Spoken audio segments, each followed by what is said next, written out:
Hey, what's up, everyone? Welcome to another Chicago Beer Pass beer review. Not diving deep into the cellar this time. We've got some fresh breakfast stout. What's up, Nick? You bet your ass we do, Brad. 8%, man, from the good folks at Founders. Yeah. Love those guys, man. So we got the baby who used to be drinking the beer, right? On the original design. Wasn't the baby with the... No, you know what it was? It was the baby was on it, and he's eating a bowl of cereal, sitting in his high chair, and then they took the baby completely off Oh, okay. and just left the bowl. Yeah, and But then now the baby's back. yeah, because I think it was just some states that were not having it, probably like the Bible Belt. Where they were like, "This is beer, but you got a kid on there, an innocent child, Right. on this beer label." So then he left, and then he came back. I'm okay with him. But then the package, the box package doesn't have Founders on the bowl, but the bottles have Founders on the bowl. Interesting. Yeah. So this is similar to the beer that goes into KBS, but not the exact same beer according to them. Okay. Yeah. I don't know how much I believe that, but That's probably you got to put faith in them, right? So bottled in November, beginning of November last year. So yeah, fairly fresh. I think this is. dude, and coffee stays in beer for a long time. I learned that with coffee BCS, how it came out. It was bottled I want to say September, right? Maybe even August. And their argument was that, man, you'd be surprised how long cold brew coffee flavors stay in beer. Cold brew, yeah, but it does fall out. Like fresh coffee taste is very strong, and it will fall out very quickly. So. Yeah. I don't know are they cold brewing this coffee in breakfast stout? Oh, I don't know about the extraction process Yeah. for the coffee. Everyone seems to do it different. Sometimes it's espresso, sometimes it's cold brew. Sometimes I've seen them just steep the coffee in there, with the beans, grind it like you would a tea bag kind of thing. Almost like dry hopping it. Yeah. And I think that's what a lot of these IPAs you see that have coffee, they do that. Where it doesn't change the color. Yeah. Yeah. But I think this is more supposed to have the coffee flavors, but it's the stout that you're looking for. And the low ABV, like you said, 8.3. Yeah. And then this is a great beer, first of all, for it to be just on the shelf chilling, right? This is one of the better beers you can find in this category. But I like how with oatmeal stouts, even if it's with the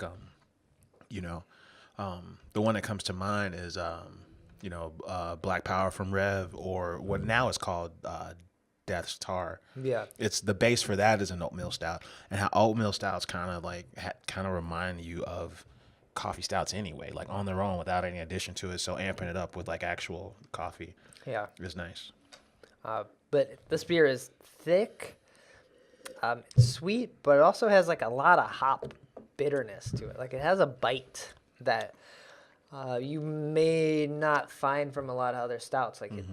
It doesn't overwhelm you with the sweetness because that hop bite is very strong for some reason. Yeah, I like how kind of alternates for me between bitter chocolate as well as fudge. You know how you're getting chocolate on both ends, to your point, that bitterness, bitter hops, bitter chocolate, and then also get when I smell it and then in the aftertaste I get those traditional coffee and chocolate flavors, and I like how it doesn't linger with heavy sweetness. Yeah. And that's part of its appeal for me.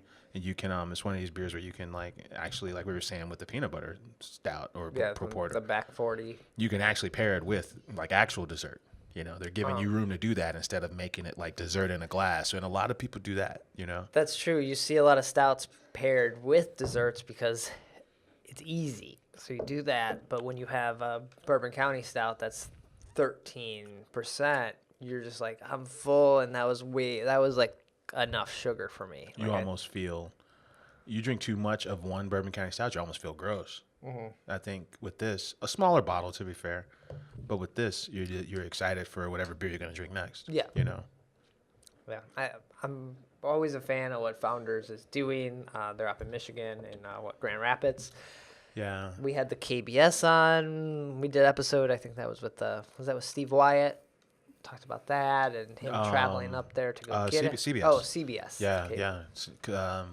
With these because Yeah. they're like there's CBS, there's KBS, yeah. and then there's Breakfast Stout, and these are all different beers, all with very similar, except for Breakfast Stout, all similar ingredients. Yeah. The first two barreled, and this one not. That's the only difference, I think, right? This is good. I love the it's just very satisfying. Yeah. I dig this a lot. Is it a beer you often pick up and try? Like, I think the last time I had it, I was at a pizza joint, and wait, pizza and breakfast style? well, yeah, I mean, I had it after I was done with the pizza. I think I had Lagunitas with the pizza, and they were fucking around. They didn't have much else outside of Lagunitas, and I was like, "You got this breakfast stout, though." Yeah. So I'll take that, kind of like as my digestif, you know. Yeah, but they were saying they're an interesting crew because it was a 2-man crew that started it, and then they were saying, you know, they started maybe like 20 years ago, and they said for a long time, man, they didn't have capital to do anything other than run the brewery. So like when it was time to like buy Christmas gifts for their family, they had to give them like, you know, Founders T-shirts. Okay, yeah, I think we might have talked about that a little bit, and I was like, man, you know, good for them, man, because they almost closed their doors, but then they went back to their investors and said, hey, we need some sweat equity, you know, because we're broke. Yeah. And you know, and it's a cool story. Oh, but then they're just as far from Detroit as they are from Chicago. Grand Rapids kind of right in the middle. Oh, cool. So they view us as their home market. We always get a lot of their stuff. So they're like, screw you, Detroit? They're like, man, Chicago's a little bigger, a little more fun down there. Food's a little better down there. We'll drive over there. Then. And yeah, man, I think one of the first year-round devastating lineups, like we had 312 in the last show. I don't think you could qualify Goose Island as a year-round devastating lineup. There's a 500-foot home run with BCS, but the rest of their beers are, you know, outside of the Sisters and BCS, the rest of it kind of drops. But you talk about winning like the Grand Slam or the home run. They're winning the home run derby. Goose wins the home run derby. Okay. But if you're talking like full 12 months of beer, all different varietals, I would go with Founders as one of the better breweries in the country, man. Okay. Yeah, I mean, for my money. Well, they also have like I would say a great rival in Bell's. That's probably pushing that, right? Right? Yeah. Where Goose Island, they're kind of just this giant in Chicago that they don't have anyone forcing them besides the market and the people to make them better. But Founders and Bell's, for so long, they had to push each other to be better than the other one because the market share was the same. Like if you drank Bell's, you probably drank Founders. So it's a great point, man, because even like Bell's Two Hearted, which is, you know, one of my favorite beers we talked about it. The Founders Centennial IPA uses the same hops that Two Hearted does, and it's like if you're down the street, it's like, well, shit, we have to make beer better than Bell's. Might take a Two Hearted. I think I would take a Two Hearted over a Centennial. Yeah, Centennial gets lost in the shuffle. Yeah. But like Red's Rye and Double Trouble and Devil Dancer, you know, these are all like just on the shelf beers. You know, Dirty Bastard, their Scotch Ale. Right. Yeah, and then of course the large format backstage stuff. That's your CBS. You know, that's your Doom. You know, that's your Mango Magnifico. I can go on and on. I like. I'm glad you pulled this out because you know I'm excited. I like Founders, man. It's often a case where I don't drink anything that's not made in Chicago. Yeah. So it's nice to pick up this beer and, like we said, some of the Bell stuff. But because I'm just like, I have to force myself to be like, I remember Founders. I remember Centennial IPA. Or, you know what? I just want some all day. Let me pick that up and grab it here. Otherwise, I'm just going to be drinking whatever the new thing from Rev might be. Yeah. Or Half Acre. Yeah. So...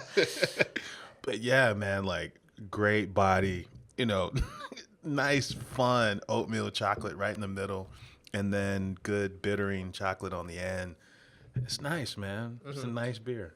Yeah. And this probably went up the same day as St. Patrick's Day. And we're recording this in St. Patrick's Day week. So if you're watching this later or listening to it later, like this beer, thinking of it with Guinness. Right. It has that same body that Guinness is very light and It's not filling like Guinness has that like nitro taste because that's just what happens with nitro beers, but Yeah. it's very similar profile for the most part. A little more coffee heavy in the breakfast stout, Versus like a little more roasted. roasty malts Yeah. in the Guinness. So, Yes. so yeah, very cool. So if you're not a Guinness fan and you need like a beer that looks like you're Guinnessing on St. Patrick's Day, you could go Right. breakfast stout. You could go. Breakfast stout is a perfect alternative to Guinness. And in you're my gonna book. get drunk a little more because Guinness is what, 5? Something like that. Yeah. So Yeah. you'll just look like you're a lightweight while your friends are going strong on their Guinness, but that's all right. Yeah. Cool. So we'll keep sipping on this Founders, but yeah, good to check it out here. And yeah, enjoy. Right on. Cheers.